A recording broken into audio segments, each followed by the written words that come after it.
तर रेल्वेचे मंत्री नेमकं काय करतात असा प्रश्न राज ठाकरेंनी उपस्थित केलेला आहे। मेट्रो आणि मोनोरेल या सगळ्यांनी काही होणार नाही, मात्र कोण येतंय कोण जातंय राज्यात हेही कळत नाहीये।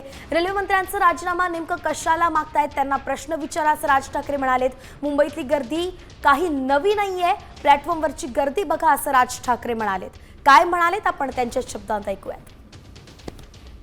गेले इतके वर्ष जे मी तुम्हाला सांगतोय की बाहेरून येणारे जे लोंढे आहेत आपल्या सगळ्या शहरांवरती आदळणारे, याच्यातनंच ही रेल्वे कोलमडली कशासाठी? रेल्वेचा बोजवारा उडालेला आहे, सगळ्या अख्ख्या ट्रॅफिकचा बोजवारा उडालेला आहे।